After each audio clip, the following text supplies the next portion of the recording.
বিএনপির ভারপ্রাপ্ত চেয়ারম্যান জনাব তারেক রহমান তিনি আসলে ১৭ বছরের অপেক্ষার পর অবশেষে জুলাই ৩৬ এক্সপ্রেসওয়েতে তাকে অভ্যর্থনা জানাতে যে মঞ্চটি তৈরি করা হয়েছে সেই মঞ্চে উপবিষ্ট হয়েছেন এবং দীর্ঘ অপেক্ষা অনেক নেতাকর্মী লাখ লাখ নেতাকর্মী তারা উপস্থিত হয়েছেন। গতকাল রাত থেকে শীতকে উপেক্ষা করে তারা এখানে অবস্থান করছেন এবং তাদের উদ্দেশ্যে জনাব তারেক রহমান বিএনপির ভারপ্রাপ্ত মহাসচিব ১৭ বছর পরে বাংলাদেশে ফিরে বাংলাদেশের মাটিতে ফিরে বাংলাদেশের মেহনতি মানুষ তৃণমূলের যে রাজনীতিবিদ তাদের উদ্দেশ্যে তিনি কি কথা বলেন।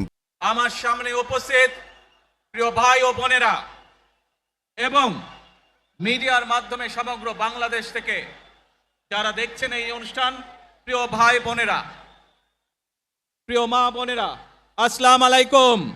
প্রিয় ভাই বোনেরা, আজ প্রথমেই আমি রাব্বুল আলামিনের দরবারে হাজারো লক্ষ কোটি শুকরিয়া জানাতে চাই। রাব্বুল আলামিনের অশেষ রহমতে আজ আমি আমার প্রিয় মাতৃভূমিতে ফিরে আসতে পেরেছি আপনাদের দোয়ায়। আপনাদের মাঝে প্রিয় ভাই বোনেরা, আমাদের এই প্রিয় মাতৃভূমি ১৯৭১ সালে লাখো শহীদের রক্তের বিনিময়ে অর্জিত হয়েছিল।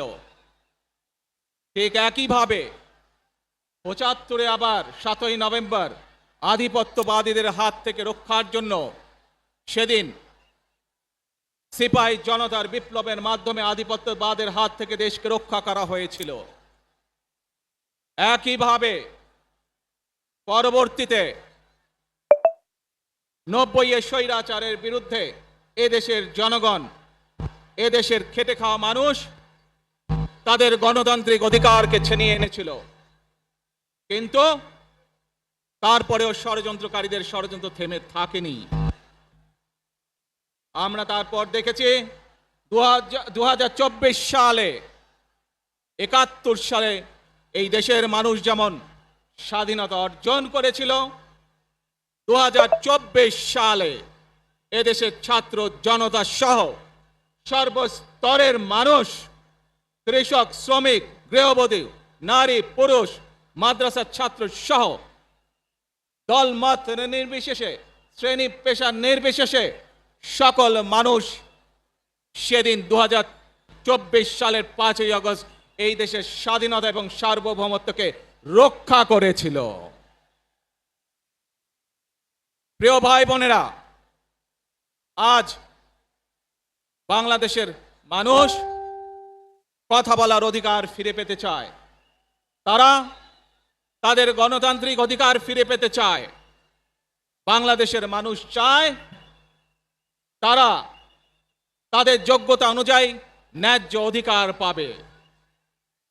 প্রিয় ভাই বোনেরা, আজ আমাদের সময় এসেছে সকলে মিলে দেশ গড়ার।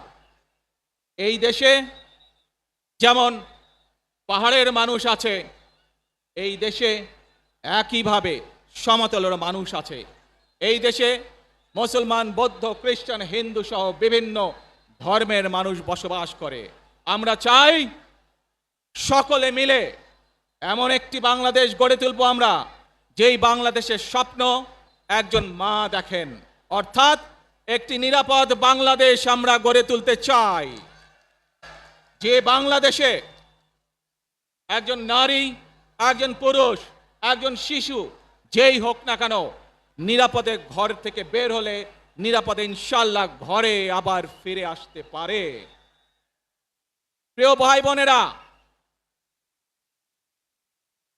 এই দেশের জনসংখ্যার অর্ধেক নারী, ৪ কোটিরও বেশি তরুণ প্রজন্মের সদস্য, ৫ কোটির মতন শিশু, ৪০ লক্ষের মতন প্রতিবন্ধী মানুষ রয়েছেন, কয়েক কোটি কৃষক, শ্রমিক রয়েছেন। এই মানুষগুলোর একটি প্রত্যাশা আছে এই রাষ্ট্রের কাছে, এই মানুষগুলোর একটি আকাঙ্ক্ষা আছে এই দেশের কাছে।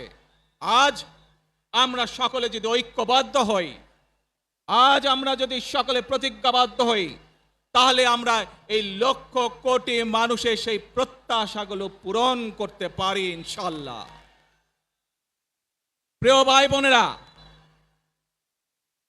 71 সালে আমাদের শহীদরা নিজের জীবন উৎসর্গ করেছিলেন এই রকম একটি বাংলাদেশ গঠনের জন্য।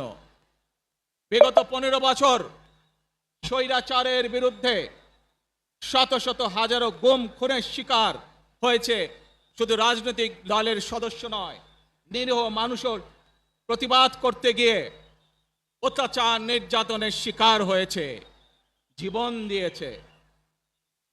2024 সাল মাত্র সেদিনের ঘটনা। কিভাবে আমরা দেখেছি আমাদের তরুণ প্রজন্মের সদস্যরা কিভাবে নিজের জীবন উৎসর্গ করেছে দেশের এই স্বাধীনতা এবং সার্বভৌমত্বকে রক্ষা করার জন্য। প্রিয় ভাই বোনেরা, কয়েকদিন আগে এই বাংলাদেশের 24-এর আন্দোলনের এক সাহসী প্রজন্মের এক সাহসী সদস্য ওসমান হাদিকে হত্যা করা হয়েছে। ওসমান হাদি শহীদ হয়েছে। প্রিয় ভাই বোনেরা, ওসমান হাদি চেয়েছিল এই দেশের মানুষের জন্য গণতন্ত্র প্রতিষ্ঠিত হোক, এই দেশের মানুষের গণতান্ত্রিক অধিকার প্রতিষ্ঠিত হোক, এই দেশের মানুষ তাদের গণতান্ত্রিক এবং অর্থনৈতিক অধিকার ফিরে পাক।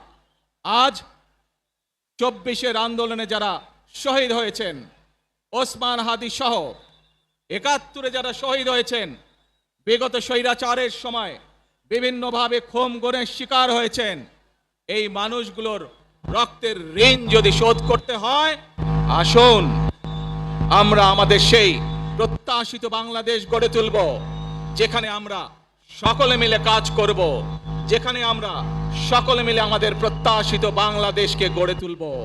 প্রিয় ভাই বোনেরা, বিভিন্ন আধিপত্যবাদ শক্তির গুপ্তচরেরা বিভিন্নভাবে ষড়যন্ত্রে এখন লিপ্ত রয়েছে।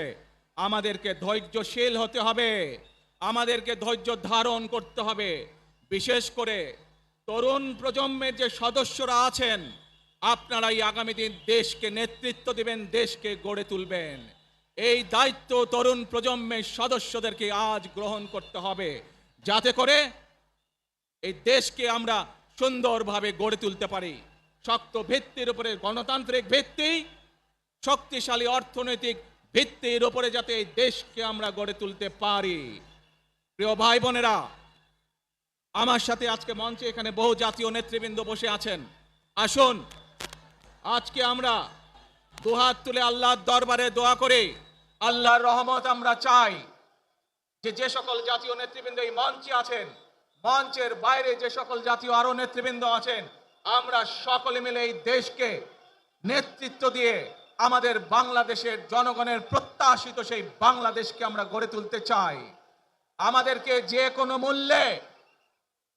কোনো মূল্যে আমাদেরকে এই দেশের শান্তি শৃঙ্খলা রক্ষা করতে হবে।